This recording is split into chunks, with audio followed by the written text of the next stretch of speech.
Welcome back, humor consumers, to the Life Happens, Laugh Anyway podcast. I'm comedian Tracy DeGraaf. And I'm Cathrine, co-host and bestie. I forgot the name of our podcast for a minute there, Cathrine. If you were doing that on purpose? I wasn't. My brain froze. My brain was like, what? Had a brain fart. Yeah, and then I looked at our sign on our beautiful wall, and I'm like, oh yeah, life happens, laugh anyway. Mm-hmm.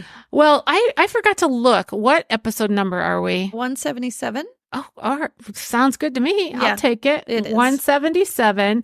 And friends, if you're joining us for the first time, we're just two best friends that created a podcast during the pandemic because there was nothing to do. And we take a topic every week, and we bring the information that we learn to you. Why are you laughing? Because I'm thinking about all the times we've scrambled for topics. What are we going to do? The silly ones we come up with, like this one. This one is not silly, Cathrine. Well, okay. This could save a life. Yes. Okay. I know, but I guess I get a little uncomfortable because we're going to talk about your butthole. That seems like it's a theme lately. It's an anus, Oh. Tracy. Oh. It's the anus. Your anus? The topic is a colonoscopy, or colonoscopies, which I had today. I'm sorry. Right before we turned on the microphones, we were laughing so hard. Oh. I was on the floor. I was doubled over. It's not good. I had a colonoscopy today, and the hurt from laughing, cramps you up. It hurts so bad. Do you know what? Okay, side note. Before we even get on our rabbit trail of rabbit trails, I have another rabbit trail. Uh-oh. So today I accidentally logged into my old Facebook account. As you know, Facebook shut down my account during the pandemic, blah, blah, blah. I'll never forgive them, but they did it. Mm-hmm. Well, I logged into the old one. So I thought, well, while I'm in here, I'm going to look and see if I have any messages. Well, our friend, Tammy Rodig, she messaged me like a year ago. And she said, I've been listening to your podcast and it's hilarious. Oh my gosh. I know. Oh, that's awesome. I was like, thank you, a year later. Yeah.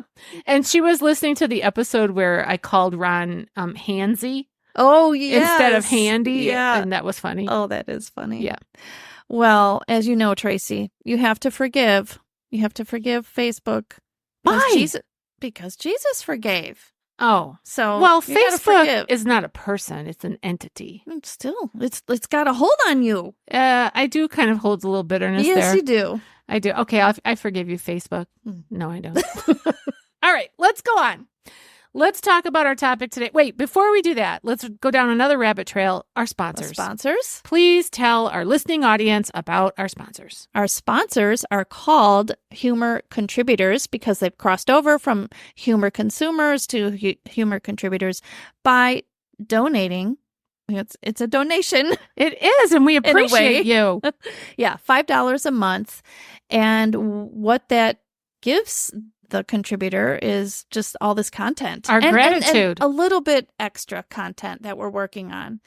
Yes, we're working so hard, and it is coming. We're going to get that video figured out. We have been, the one time the batteries died. Then the next time there was not enough space in the iPhone.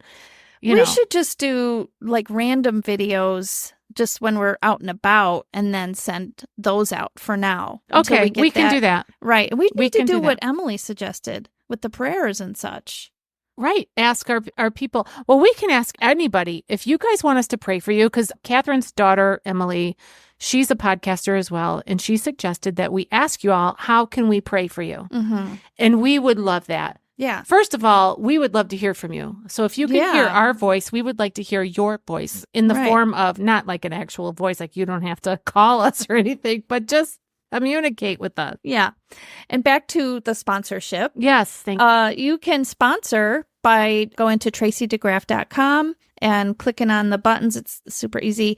Or you can go to Patreon and put in Life Happens, Laugh Anyway, and follow the prompts from there. Yes, and it's only $5 a month, so right. That's not bad. Yes. Or you could give a gift of any amount. There's also that on my website. And they're in the show notes, so there's multiple ways. Yeah. Okay, done with the sponsorship. Let's dive in, Cathrine. Today we're talking about colonoscopies. because Cathrine got one this morning. Oh, I sure did. And I took her there. We both got up nice and early. Yeah. And we left the neighborhood at 5 a.m. And we got to the hospital and got her in there. And I was nervous this time. were you? I was. Yeah. I had one 5 years ago. I wasn't that nervous then, but this time I was. There was no reason for it. It was just like, the what ifs. Yeah. And last time, 5 years ago, I had a polyp, but nothing this time. Praise God, you got a clean colon. Yes. Also, I was nervous that I was going to go through all of this and they were going to say, you got to come back. We can't complete it because I did not finish the horrible jug of solution. Yeah. Yeah. Mine was called Gavin Light. Gavin something, and it wasn't what I had last time, put it that way. Yeah. I will tell you what, if you're getting a colonoscopy, ask for the Miralax prep. If you don't even need a prescription, it's all over the counter. You go to the grocery store or Target or wherever. I'm going to find out about that, but what I read was you're given whatever your condition is determines what you need to be flushed out, I guess. That means make it better.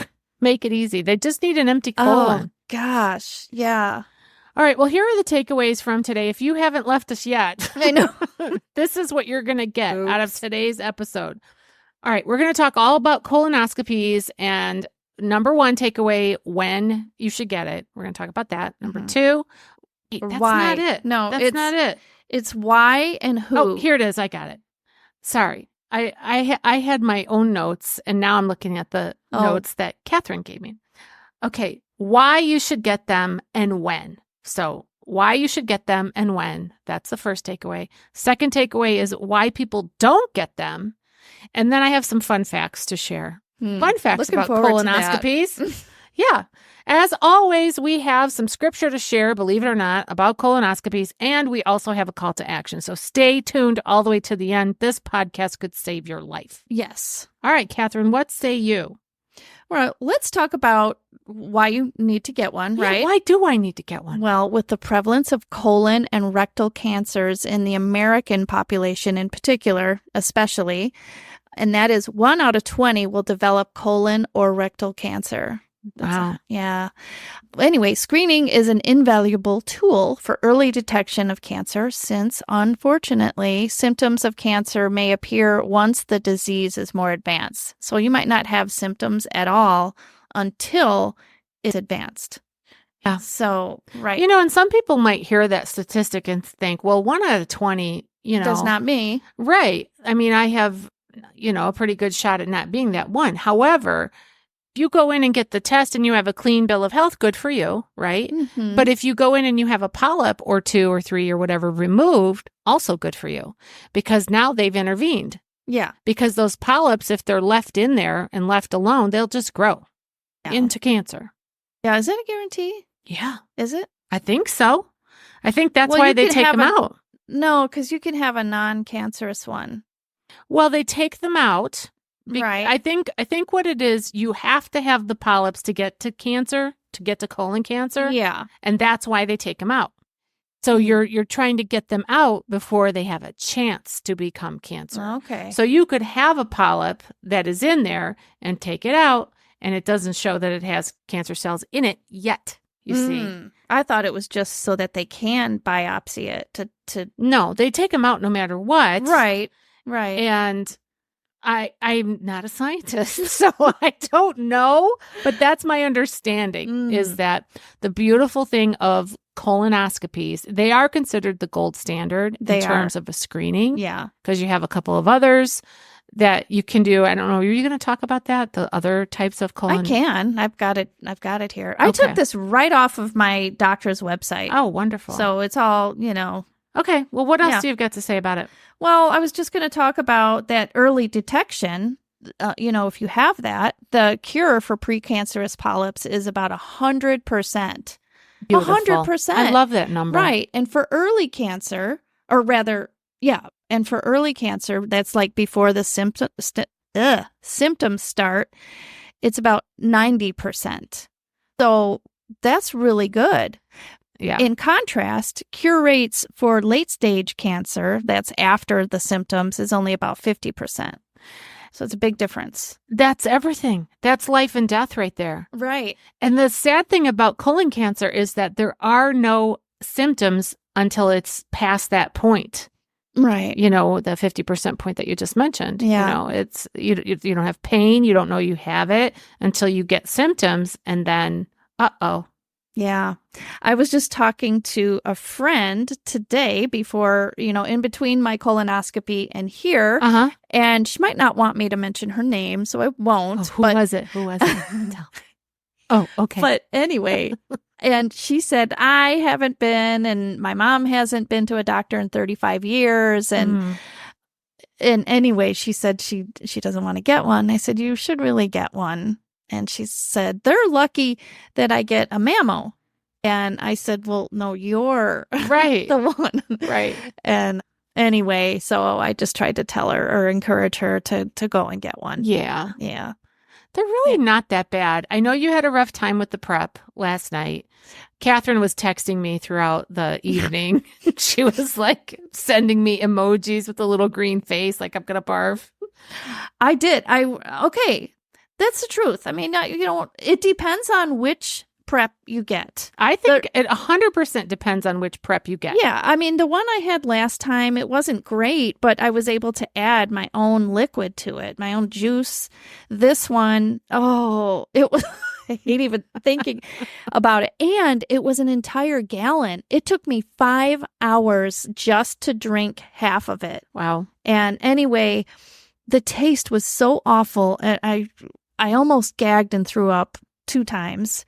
It really was bad. But then here's the thing, though. Here's the part that I hope you, listener, take this away from it, is that I just kept pushing because I knew the importance of the test. And I knew I previously had a polyp. So when I say that I really tried, I really did, because I don't want to have cancer in my colon. I didn't want to have to go back again, because that happened with my dad. I took him once. Right. He didn't finish the barium or whatever it was, and we had to go back. And so a little news tip for those of you getting your colonoscopy, ask your doctor for the Miralax prep. Yeah. That one does not taste bad, and it's all stuff over the counter, and they give you this protocol if you can do it, because apparently different people, they prescribe different methods of prep, blah, blah, blah. Ask for it. Mm-hmm. Say, can I get the Miralax prep? Yeah. And they'll give you all these instructions. Right. Also. Yes.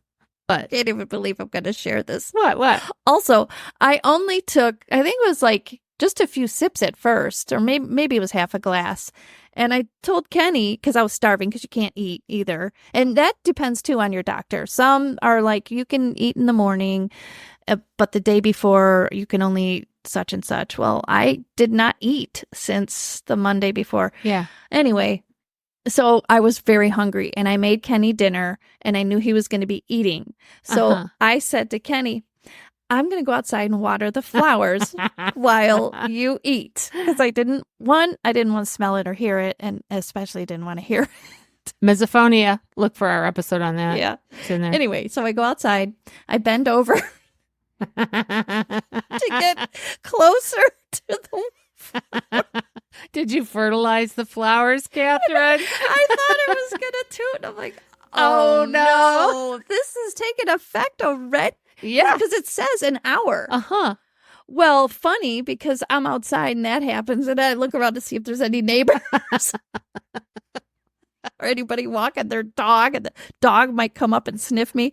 Well, anyway, so sniff me and lick me. Oh my gosh. I'm just picturing Tango, your neighbor's dog, with her snout up your behind. I smell something unusual. Delicious. It's poop. I'm a dog. I love poop. Oh, God. That's funny. Anyway, I go back in the house. I do the whole change. I don't want Kenny to see, really. Obviously. That you shirted my pants. I rinse them out. You've been married how long? How long you been married? I still have dignity. Right. You don't want him to take off now. Yeah. So I do the whole thing. I rinse the underwear, and at first I'm like, I'm just going to throw them out. But they weren't that bad. But the point is then after that little thing, I didn't have anything for like an hour and a half. Oh, yeah. And I'm like, well, why is that? Yeah. Well, then it all came at once. When I did my prep and colonoscopy a few years ago, my husband had gone 2 weeks before me. Mm-hmm. And then it was my turn, and I had never done one before. Mm-hmm. And I was like, this isn't going to work. He goes, just wait. Yeah. And it sure enough did. Mm-hmm. Yeah. Okay, well, all right. That was fun. All right, what else? Good times. What else do you want to say? Well, that's it about why you should get one. So then we're going to talk about who or when you should get it. Yeah. Well, the standard used to be 50. Right. Like when we turned 50, that was the standard. Mm-hmm. You get it when you're 50. Well, now the standard is 45. Guess why?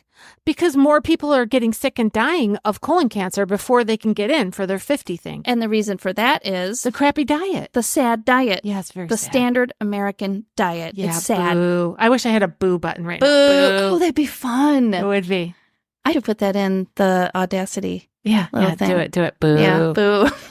Right. Yeah, it's sad. It is very sad because 45 is young. It is young.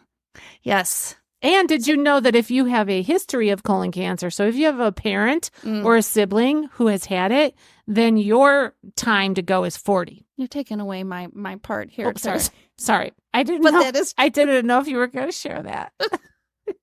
Yeah, go ahead. Yes. Say it again. For people. For the people in the with back. a family history of polyps or cancer. Yeah. Yes, the first colonoscopy should be at age 40 or 10 years before the age of the diagnosis of that relative. Family member. Yes.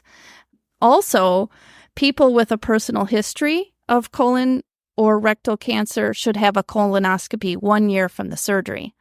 And then also, I don't know if you knew this because I haven't heard you say this. Mm-hmm. And plus, it gives me something to add. Yes, please add to the episode.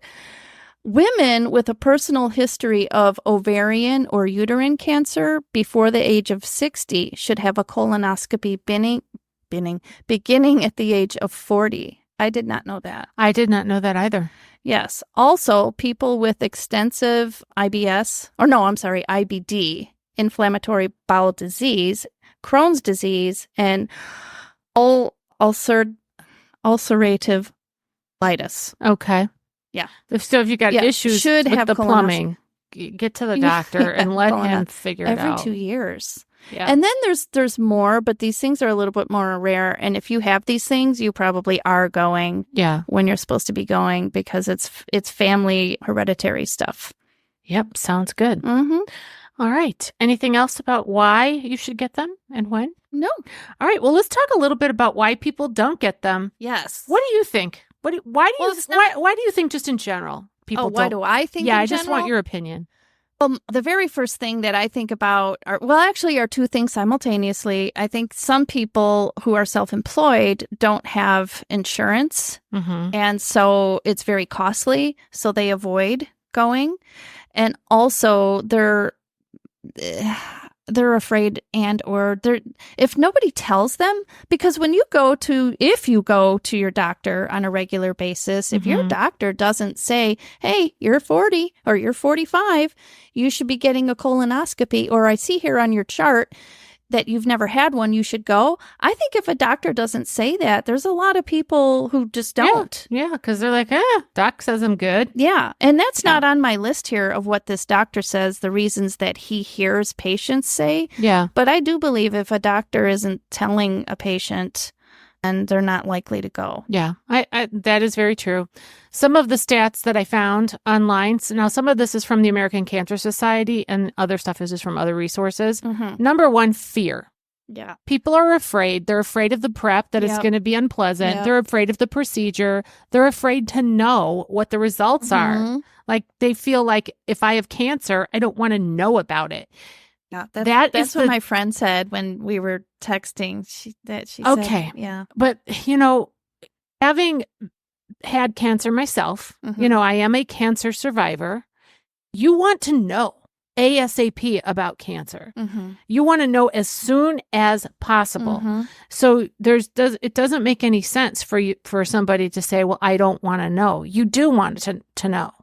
Well, I mean, to you them- might not like the unpleasantness of knowing, but trust me, hard to hear you have cancer, right? Mhm. But what's harder is to hear you have stage 3, stage 4. What Yeah. would be better is stage 1. We can deal with it. Or in this case, it's really precancer that they're getting out. Yeah. What were Yeah. you going to say? I didn't want to interrupt you. Well, some people say that they'll literally say, well, at this age, if I have it, then I have it. That's the And dumbest thing I have ever heard. I know. But Okay, to them, it's not. Yeah. Okay. Here's the thing. You know that I use this metaphor when I speak because I do a lot of cancer awareness events, especially around breast cancer, because I am a breast cancer survivor, where I'll go in, I'll do comedy for 45 minutes, and then I do a little 15-minute speech on why you should get your screening. Yeah. Okay. And I give the metaphor of a burning house. Right. And I say to the audience, you know, you've all had a good time here tonight. This has been great. Everybody's laughed. You know, Mhm. feels good. But in a little bit, you're going to be going home to your cozy bed. And I want you to picture yourself in your bed with the covers up and your pillow just right, you know, and you fall asleep. And all of a sudden, you're sleeping. You're sound asleep. And then there's a fire that starts in your house somewhere. Mhm. Let's say it's an electrical fire because Kenny did the electricity. So you have a fire that starts. He's not going to sponsor us. If Oh, you keep sorry, Kenny. insulting him. That was Tracy. another Kenny. It was a different Kenny. Let's just say that then this spark starts and you have a little smoldering fire. Yeah. And then it turns into a little bit more of a fire. At what point would you like to find out about that fire? Yeah. Right? Right. When it's easy for you and your family to get out of the house, you know, and Mhm. call the fire department, they come take care of it? Or do you want to find out about it when now you're fighting for your life? And guess what? can't Your breathe, you family can't is find going with you too. Yeah. Right. Yeah, you're definitely an encourager. I mean, I have seen you. You're on fire when you tell people that. Literally. You because are. I've been there with my Yeah. mother who died of cancer, which there was no screening for her cancer. She had multiple myeloma, Mhm. which is like a bone. It affects the bones, but it's technically a blood cancer, kind of like a leukemia. There's no screening for that. You just get it and you have to deal with it. Mhm. Well, she was diagnosed at stage 3. She lived 4.5 years and died at the age of 51. Too young to die. Yeah. Way too young. Yeah. So Yeah. our whole family went with her on that journey because you have no choice. You must. Yeah. Okay. And then as a 50-year-old woman myself, that's when I was diagnosed with stage 1 breast cancer. Got it out. It's gone. I've been a cancer survivor for 8 years. I am passionate Yay. about screening. Right. Not every cancer has a screening, but colon cancer does. Yeah. And the effectiveness of it is fantastic. It's true. Praise God. We just said that. Right. Praise God. Okay. So fear of finding out the results, that's no longer an excuse. So if that's you, just know that if it is there, you will have the courage to face it. But it's going to be easier for you to face it the sooner, the better. Okay? Yeah. All right. Another reason why people don't get colonoscopy is discomfort, and it's embarrassing because it's your butthole. Yeah. Well, Catherine and I have been talking about our buttholes for Anus. weeks now. Anus. Okay, weeks. I mean, anus. Okay. It's embarrassing, but guess Yeah. what? To the doctors and all that, it's just another body part. Yeah, in fact, I said that to them today. There was this nurse that was getting me, what? Well, I'm waiting to hear what you're going to say. I told them, I said, this is humiliating. The nurse was, like attractive and she smelled good and she's all nice. And here's me, I'm afraid something's going to squirt out. Wait. Because I wasn't done, I didn't feel emptied. And so I was terrified that I was going to shoot missiles at her. And so she goes, oh, we see this all day. And then she even told me, she says, I had mine in January with the doctor I work with and the colleagues. They don't care. And I thought, well, that's you. I'm English. I'm just not. When they wheeled you back into the room, you were really out of it and you still had the oxygen mask on. And the first word that you said, or the first sentence, you asked. What is it? You asked her, did I have an accident? Did I really? Yeah. That's what you wanted to know. Not, do I have cancer? Am I okay? No. Did I accidentally poop on anybody? Seriously.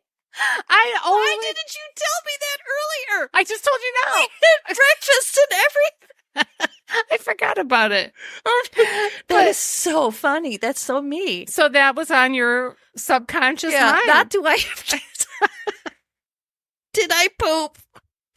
Do you remember before you went and had your babies, were you terrified that you were going to poop on your baby? No. You weren't? Didn't anybody say that to you? Nobody you might poop? told me that was a possibility. Oh, really? Mm-hmm. Oh. I found out that. You did. Wait. Did you poop on your baby? Not on the baby. Did you? It happened. Which baby? Not on the baby. Which baby? Which baby was it? I don't remember. Oh, I think I have been your best friend for 25 years, and I did not know that. Oh, yeah. Oh, humiliating. And Kenny's like, you pooped.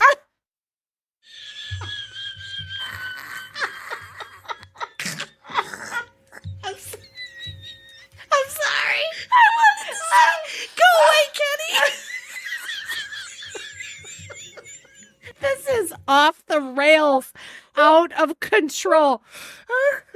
The human body is disgusting. It is. Okay, that's why I was brought it's amazing and gross at the same time. You gave birth to a human life and then you cracked. Right. Well, it might have happened before I had the baby, I think. Oh my yeah. Do you know they gave me they gave me an enema when I had Nate. Oh, good for you. I didn't have Well, one. they didn't do that after like the next 4 babies that I had. Oh, so they did it in the ancient times. I had a baby 1 year after the first baby. But yes, back in 1990, which was ancient times, they did give me an enema. Lord have I mercy. would have been nice if I had one. Because then I wouldn't have been humiliated. Right. But then we wouldn't have this moment, which has been great fun. I hope our listeners have enjoyed listening to us. Nobody's going to get a colonoscopy now. Oh, whatever. Oh, anyway. Okay. Embarrassing. Number 3 of why people don't get a colonoscopy. There could be practical barriers like time and money. You already mentioned that insurance might not cover, but figure out a way to get it, to make it happen. Or if you really can't afford the colonoscopy, whatever the out-of-pocket is, get they call it a fit test. It's the Cologuard, you know, the kind that's just a little box. You take it home, you put some poop in it. And I just learned. In your case, you bring it to your birthing situation. I just learned there's more than one of those kinds that you're talking about. Yeah. Yeah, there's a couple different kinds. So yeah, and they're inexpensive. They're not the gold standard. The colonoscopy, won't catch everything. Yeah, the colonoscopy is considered the gold standard because it can get the polyps out while you're in there. While the doctor's in there, he just cuts them out. These other ones, if they detect DNA or blood, that they're going to say now you have to have a colonoscopy. Right. Okay. I think also you could get a preventative care package by most insurance plans, which would be so great. That's an option too. Yeah, because it's going to cost a lot less for a colonoscopy than to deal with cancer. Yeah. Okay. Another thing is the time. You do have to take off work because you need the day before to do the prep. You need the day of to do the test, and you need somebody like a bestie to take you to the hospital because you can't drive afterward. Yeah. And that's the thing. But just, I don't know, make it happen. Well, yeah. I'm just going to say, because I have also this thing in front of me where a doctor has said, these are the excuses I hear, and that is one of them. And what your life being here. Okay, number 4 of why people don't get a colonoscopy is misconceptions. They don't believe they need one because they don't know anybody in their family who has ever had colon cancer. And that's a misconception. Yeah. But the American Cancer Society put out their top 5 reasons why people don't get one. But number 1, they said they've heard that the test is painful or difficult. And it's not painful. It really is not painful. You don't feel it or remember it at all. No, because you're out. And you know what? Out. One thing that I did not know before I started getting colonoscopies, I used to think that it was an annual exam. Every year you had to go. Oh, And I think I was in that mode because I went every year for a cancer screening for the breast or a mammogram. Why are you laughing? Why are you laughing at me? I was going to sign up for my colonoscopy. I'm sorry. I'm thinking about when I said to Kenny, have you had a colonoscopy? Oh, what's happening? No. Well, anyway, I had asked away before he actually had a I know real what we're gonna colonoscopy. And I said, have you had one? And he's like, oh, yeah, I had one. I said, man, because I'm thinking, I would know the prep and all the stuff. Right. And it's like the doctor told me to bend over. I'm like, Kenny, that is not a colonoscopy. I wish. Boy, that is hilarious. I know. Talk about misconception. Okay. Also from the Cancer Society, they said the same thing as the others. No family history. There's no risk. The third one that they put down was they think that screening is only for people who have symptoms. Yeah, I was wondering if you were going to mention that one because this doctor says that people say that I don't have symptoms. Yeah. And so they think that they have to have symptoms. Yeah. And then the other two are just repeats of the other that was already mentioned. So, right. So those are some of the common reasons why people are not getting colonoscopies. Yeah. Yeah, that's what I have. Excuses is what they are. Well, yeah. I know. Yes. It's a very safe procedure with minimal risk as well. So, you got to look at the positives. Like, you do not have to cook for a couple of days, right? You don't have to cook. You can sit in your fat pants and your stretch. You didn't have to. You could have said, I am having a colonoscopy. You could go to dinner out or cook yourself. Make your sponsor happy. Okay. Make your sponsor happy and cook for them while you're getting your colonoscopy.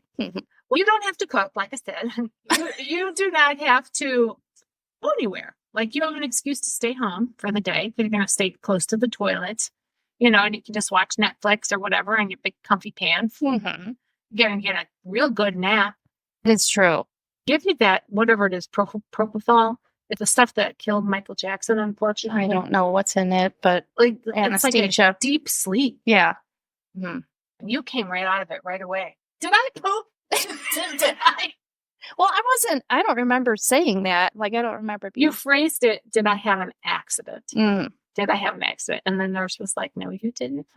I was still kind of out of it. Oh, well, you don't even remember it. Right. So, yeah, you were totally out of it. But when you said that I came out of it fast, it was later. Like a few minutes later. Yeah. Anything else? No, you covered what I had on here. So, okay. Well, good. What was the third thing we were going to do? You're going to tell me some fun facts. So, Cathrine, these are fun facts, right? What do you think is the average length of an adult bullet? Ooh, I just read that the other day. It's so many meters, which I don't really know meters compared to feet. Yeah, me neither. So do it in feet. How many feet is the large colon? Is it? Oh, no, that's intestine and small intestine. I don't know. Stab at it. How many feet?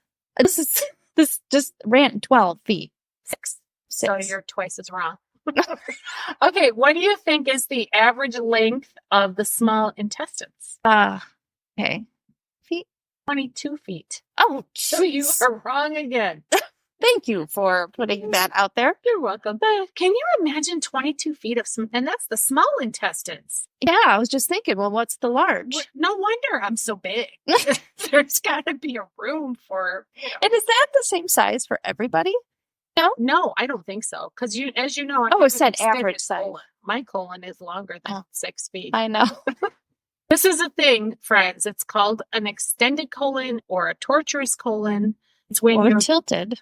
You're born with more colon than normal. So then it has to twist up to fit in your body. And so a colonoscopy can be extremely difficult. Yeah. Which I found out at my first colonoscopy because they couldn't get all the way through. And I had to go to a specialist to get. Yeah. Even my mom has a tortuous or I think they called it a difficult. They also call it a redundant colon. So, I mean, it's just God gave you more. You are full of it. You have more to store. Yes. And so if you do have that, don't be afraid of getting colonoscopies, but you must go to an expert who is very skilled in that particular type of colonoscopy. Right.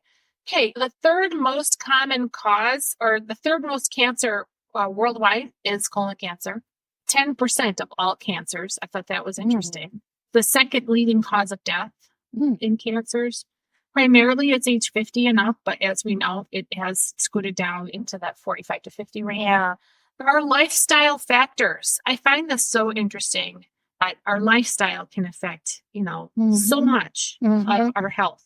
Number one, a high intake of processed meats. So Sausage, like sausage, lunch meats. salami. High intake of that stuff can lead to colon problems, colon cancer. Low fruit and vegetable intake. Yeah. Sedentary lifestyle, obesity, smoking, and excessive alcohol. All of that is bad. So smoking. Yeah. That's interesting. I have no idea why, but that's what it says. All right. That's all I have for fun Well, facts. that was interesting. It was. Thanks for sharing that. Yeah, for sure. Okay, I gotta get back to Audacity here. There we go. Okay, we have some scripture to share about our colonoscopies. Oh, yes. Cathrine chose this little passage. Mark 7:20 through 23. It says this. He went on, what comes out of a person is what defiles them, for it is from within of a person's heart. Evil thoughts come. Sexual immorality, theft, murder, adultery, greed, malice, deceit, lewdness, envy, slander, arrogance, and folly. All these evils come from inside to defile a person. That's right. So no matter what comes out of your, penis, it may seem really horrible, but those things are worse. They are. Yes. They are. Well, we want to encourage everybody with a call to action, and that is to get your test. That's our call to action. Get your test. And also do what you can to reduce the lifestyle situation. Yeah. Okay. So I'll just go over those one more time. Try not to eat a lot of processed meats like sausages and meat. Stay away from grease too. It's bad on your gallbladder. Yeah. And try to improve, eating a lot of fruits and vegetables is always good. So try to get a lot of that into your diet. Don't be sedentary. Move. Obesity, let's all try to, heal that. Smoking, if you smoke, try to quit. Do quit, and then be moderate with alcohol. Don't do excessive alcohol. All things in moderation, or less than moderation. Yeah, what's that? The doorbell. Oh, I didn't even know you had one. I do have a doorbell. I hear that. Yeah, somebody rang it. I'm not going to get it, though. Somebody at the door. Yeah. Okay. That's it. That's it. You've been listening to the Life Happens Laugh Anyway podcast. I'm still comedian Tracy DeGraaf. I'm still Cathrine. We'll see you next time.